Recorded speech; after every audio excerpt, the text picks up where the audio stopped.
मित्राणि नमः संस्कृताय। आज का प्रकरण बहुत ही खास है। खास मैं इसलिए बोल रहा हूँ ताकि बच्चे पूरे वर्ष पढ़ते हैं, इसके बावजूद भी जब अंतिम आता है तो डर लगने लगता है। तो मैं ये कह रहा हूँ कि डरने की कोई बात नहीं है। आज आपके सामने मैं उपसर्ग का की जो है चर्चा कर रहा हूँ। देखिए, संस्कृत की बात कर रहे हैं आप तो सुनिए।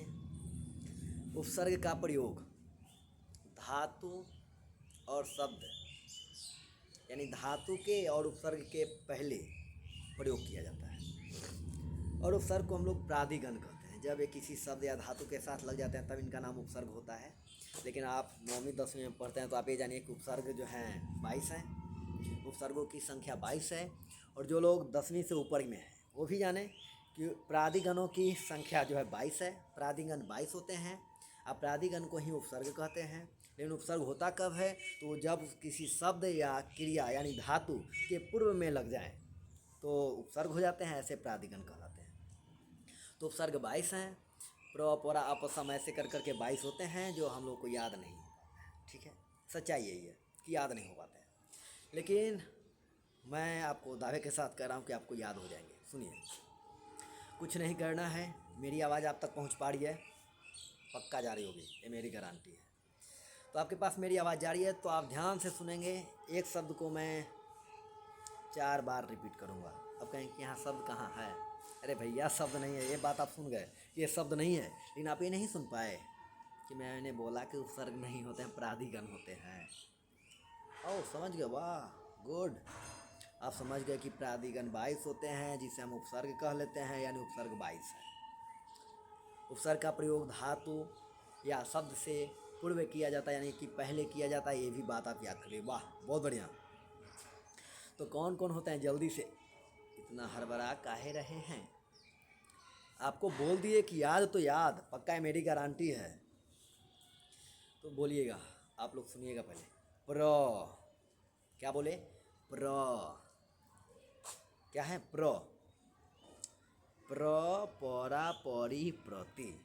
बोलिए, प्र परा परी प्रति। फिर से, प्र परा परी प्रति। 4 बोला हूँ, 4 ही को मैं पहले आपको याद करवा रहा हूँ। बोलिए, प्र परा परी प्रति। बोले, फिर से, प्र परा परी प्रति। प्र परा परी प्रति। नहीं याद हुए? फिर से, पहले आप लिखने का काम छोड़िए, पहले बोलने का काम कीजिए। प्र परा परी प्रति, प्र परा परी प्रति, प्र परा परी प्रति। बोलिए ना जल्दी से, प्र परा परी प्रति, प्र परा परी प्रति। याद हो गया, बहुत बढ़िया। लिख लीजिए, लिखिए, प्र परा परी प्रति। आगे चलेंगे। अब कहेंगे आप प्रति में दीर्घिकार कर दिए। अरे भैया, आपको याद करवा रहा हूँ, हर्षिकार दीर्घिकार आप किताब में मिला लेने को। या फिर वीडियो भी बनाया हुआ है, वीडियो में आप जा करके देख लेंगे, वहाँ मैंने लिखा है क्या, प्र परा परी प्रति। लेकिन आपको उच्चारण करवा रहा हूँ तो थोड़ा अटपटा है, कोई बात नहीं। अधि अभि अति अपि, अधि अभि अति अपि। फिर से बोलता हूँ भैया, अधि अभि अति अपि, अधि अभि अति अपि, अधि अभि अति अपि। 4 4 8 हुए ना? बोलिए ना, अधि अभि अति अपि, अधि अभि अपि अति, अधि अभि अति अपि। 8 हो गए, 8 को याद कर लेते हैं। प्र परा परी प्रति, अधि अभि अति अपि, प्र परा परी प्रति, अधि अभि अति अपि। हैं? हाँ, आवाज़ तो जा रही है, सोचना नहीं है। प्र परा परी प्रति, अधि अभि अति अपि। 8 हुए हैं। प्र परा परी प्रति, अधि अभि अति अपि। 8 होगा ना? अगला में चलते हैं। दूर, दुस निर निस, दूर दुस नीर निस दूर दुस नीर। ओ धीरे बोलूं। दूर र में हलंत रहेगा, याद रहे। दूर दुस में भी हलंत है। दूर दुस निर, निर में भी निस। दूर दुस निर निस, दूर दुस निर निस, दूर दुस निर निस, दूर दोस निर निस। ठीक है, आगे बोलूं। विषम आणी, विषम आनी। अब एक बात बता देता हूँ पहले। स्पष्ट मैं इसलिए कर दे रहा हूँ ताकि आपको खोजना शुरू कर देंगे और गड़बड़ गड़बड़ खोजेंगे, गड़बड़ है यहाँ हो गया। तो जो हम आ बोल रहे हैं ना, वो आ नहीं है, आंग है। आ है और अंग है, अंग के साथ हलंत है। ठीक है, जैसे हम प्रयोग करते हैं तो अंग को हटा देते हैं और आ का प्रयोग करते हैं। तो क्या है, विषम आणी, विषम आणी, विषम आणी, विषम आणी। अब फिर से तीनों लाइन को मैं दोहरा दूं, यानी 4, 8, 12 याद हो गए। वाह क्या बात है। प्र परा परी प्रति अधि अभि अति अपि दूर दुस नीर निस। 4 16 याद हो गए। मैं तो 12 नहीं भूला था, 16 पहुंचा दिया आपको। विषम आणी, विषम आणी। तो देखिए 4 लाइन हुआ है, 4 चौको 16। तो प्र परा परी प्रति अधि अभि अति अपि, प्र परा परी प्रति अधि अभि अति अपि दूरे दुसे नीरे निस विषम आणी। 16 हो गए ना। अब चलते हैं और जो है अभी 6 बाकी है।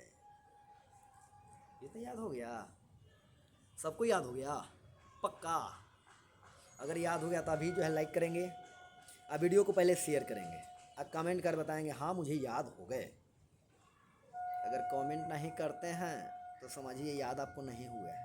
तो याद हो गए तो पक्का कहें कि मुझे याद है, तो मैं ताली बजा के आगे चलता हूँ। हाँ एक बार फिर से बोलता हूँ। प्र परा परी प्रति अधि अभि अति अपि दूर दुस नीर निस विषम आणी।